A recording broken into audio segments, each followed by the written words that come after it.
to some silly antics.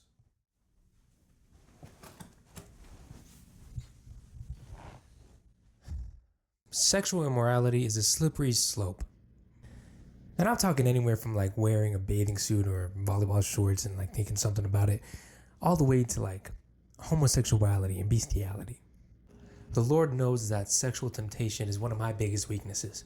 I'm not the first man to fall prey to it, and I'm certainly not the last. It is such a common weakness, and unfortunately, it makes so much sense. Pornography is everywhere. It's in your Coca-Cola ads or an ad for a beer. It's like in every other viral TikTok and Instagram post. Not to mention it's super accessible. You just need an internet connection and a screen. It is super easy to get addicted to porn. And I should know because I've been there. I have friends who have broken down to me about the same exact reason.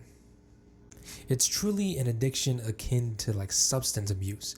Well, I guess that's what all addictions are, but that idea of the same thing or the same amount is not enough.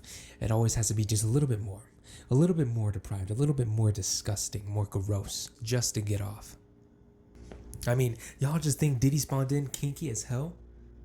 Trans and gay porn reportedly saw a 26 and 15% respectively increase in their views at Pornhub last year. Sexual immorality is only increasing. About 8% of the US population identifies as LGBTQIA. That is 27.6 million people. 27.6 million people living in sin according to the Bible, according to God. Now, I'm not going to go over every Bible verse talking about homosexuality. That's like 12 verses. I want to go over the main verses, all the arguments against said verses, and the counter arguments as to how practicing homosexuality is a sin.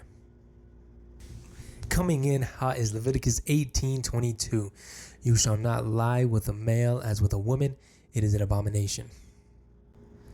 Right off the top, some might dispute this verse by claiming that it's a part of ritual or old ceremonial laws of the Jews, often quoting Deuteronomy like 22:8, which is like having little fences or barriers on the roof. And it's like, well, we don't do that anymore. And then they also say Deuteronomy 15:1, where it talks about forgiving debt after 7 years. We don't do that anymore either. It's not the same, bro.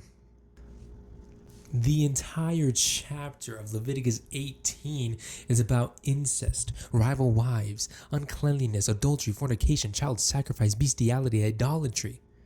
Go read it for yourself. These are moral laws for everyone to follow, for which the New Testament supports. In Matthew 5:17, Jesus says, "Do not think that I came to destroy the law or the prophets. I did not come to destroy, but to fulfill." Matthew chapter 15:19 through 20. For out of the heart proceed evil thoughts, murders, adulteries, fornications, thefts, false witnesses, blasphemies. These are the things which defile a man, but to eat with unwashed hands does not defile a man. 1 Corinthians chapter 6 verses 9 through 10. Do you not know that the unrighteous will not inherit the kingdom of God? Do not be deceived, neither fornicators, nor idolaters, nor adulterers, nor homosexuals, nor sodomites, nor thieves, nor covetous, nor drunkards, nor revilers, nor extortioners will inherit the kingdom of God. And we'll come back to this verse specifically later on. But here's another verse that supports what I just said. 1 Corinthians 7:19. Circumcision is nothing, and uncircumcision is nothing, but keeping the commandments of God is what matters. Some people might even go as far as to say that the word homosexuality wasn't in the Bible until like 1951 or something. And while yes, that is true, because then people just started using it, the word just came into existence within like the past 50 to 100 years or something, I don't know. But if you read in context, it describes a man laying with another man in the original Hebrew. But listen, y'all. The first chapter of Romans is essentially about Paul telling the Romans to stop being gay. Romans 1:26 through 27. For this reason, God gave them to vile passions. For even their women exchanged the natural use for what is against nature. Likewise also men, leaving their natural use of the woman, burned in their lust for one another. Men with men committing what is shameful and receiving in themselves the penalty of their error, which was due. Now, the crazy thing is that someone may dispute this with Romans 2:1 saying, why'd you stop right there? Continue the verse. Which is not to judge others, because you be wildin' too. But the Bible doubles down in 1 Corinthians 6:9, bro.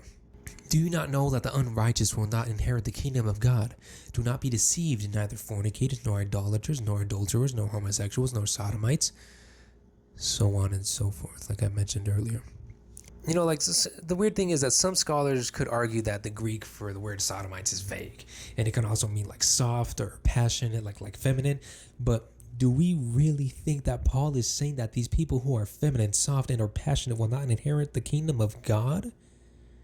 Equating these actions on the same parts of fornication, idolatry, and adultery? Nah. You know, at this point, some people may come after Paul himself, since he wrote Romans and Corinthians, arguing that there's some stuff that Paul teaches that is widely unfollowed in the Christian community. Like 1 Corinthians 7:18, verse 29, verses 32 to 35, 38 to 40, where he pretty much says that celibacy is better than being married, and even if we are married, we should still practice celibacy. Well, first and foremost, like, 1 Corinthians chapter 7, Paul isn't talking about what is right and wrong. He's not talking about the commandments. He's clarifying the best thing to do in said situation and the next best thing. Paul also states in 1 Corinthians 7:28, but if you have married, you have not sinned. In verse 9, he continues, if you cannot control yourself, it is better to marry than to burn with passion. Verse 5, for the married do not deprave each other except for a limited time. Verse 6, I say this as a concession, not as a command. Romans 1 and Corinthians 6 doesn't have these qualifications. And lastly, people may argue that if practicing homosexuality is such a big deal, why didn't Jesus talk about it? Well, you know what? I mean, I guess that is true, but so is the opposite. He didn't explicitly endorse it either. Jesus didn't talk about a lot of things, but he did affirm that marriage was supposed to be between a man and a woman and condemned relationships outside of that. We can see that very plainly in Matthew 19 verses 4 through 6.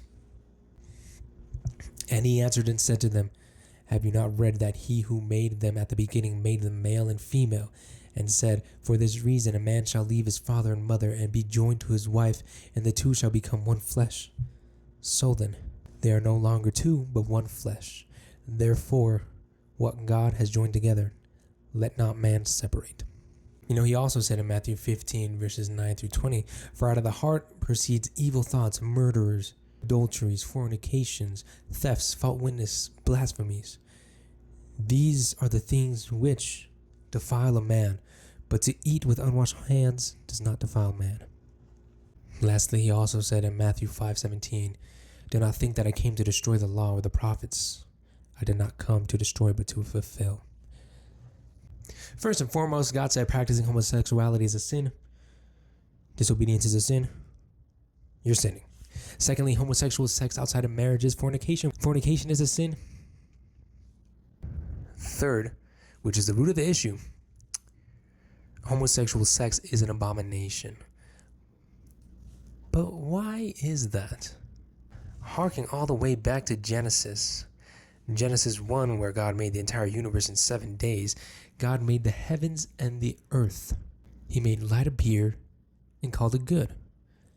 That was the first day. The second day, God made land, sea, and sky and divided them from each other, calling it good. Coincidence. On the third day, he rose grass, fields of crop like wheat and such, and trees that gave fruit and called them good. Pattern. Day 4, God focused on space, and he gave us the moon, the stars, and finalized the day and night cycle, also calling it good. Day 5, he created all kinds of sea and winged bird creatures and saw that it was good. On day 6, God filled up the land with its cattle, creeping thing, and beast according to its kind, and deemed it good. That same day, he also made the Garden of Eden and everything specifically in there, including man, Adam. God claimed that it is not good for man to be alone, So he gave him a helper comparable to him.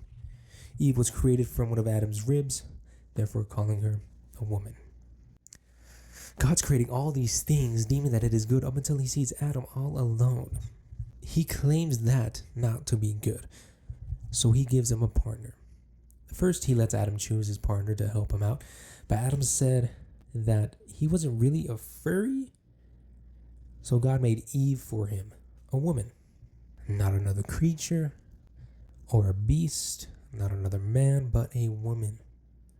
And literally right as soon as Adam and Eve meet, like within a minute of real time, I'm sure, God says that in Genesis 2:24, therefore a man shall leave his father and mother and be joined to his wife, and they shall become one flesh. What does that mean though? What does becoming one flesh mean? One flesh, used to refer to the spiritual and physical union of two people in a relationship, especially marriage. The crazy thing is that God means this literally. Like when a male and a female have vaginal sex, they complete each other. The male's genitalia is external while the female's is internal. Their spirits do not overlap. They combine. They combine into one flesh. And this act of sex has spiritual repercussions. You know, unfortunately, I've experienced it several times. Suddenly, I wake up in the middle of the night, calling my partner at the time, who's about to go on a road trip out of state, to see if they're all right. And it turns out that something's not right with their vehicle. And they're so glad I called at like 3 a.m. because they weren't about to wake me up. All of a sudden, I'm faced with a spirit of depression annoying the hell out of me. But I'm not depressed. Although my partner at the time was. I've heard my mother told similar experiences with her current husband and ex-husband. I'm sure you might be able to recall a time now where that's happened. And if you're married, even more so. Sex is a very beautiful gift that God has given us. So if we go and have premarital sex, if we commit adultery, if we have homosexual sex or sex with an animal, then all of those things are examples of twisting God's great gift that he gave to us. Lastly, in John chapter 8, a bunch of men come running up to Jesus, and they push this woman in front of him at the feet of Christ, and they say, "We caught this woman in adultery, Jesus." And you know the law says to stone this woman. But what do you say we do, Christ? And Jesus knelt down, and he began to write something in the dirt. And the group of men grew impatient, and they pressured him, saying, "Come on, Jesus, she's guilty, look at her." And at that point, Jesus stood up and said to the men, "May the one among you who has never committed sin cast the first stone." And then he knelt back down and continued to write in the dirt. And one by one, the men left Jesus and the woman. When the last guy left, Jesus asked the woman, "Where are your accusers? Have none of them condemned you?" And the woman replied, "No one, Lord." And Jesus replied, "Well, neither do I condemn you. Go on and be free of your life of sin." I have fumbled sexually. A lot of people have fumbled sexually. But the amazing thing about Jesus Christ is God does not want to condemn us. He wants to forgive us. He wants to give us the power to live sexually pure lives. We just have to ask him for help. Thank you guys. Make sure to like the video, and God bless.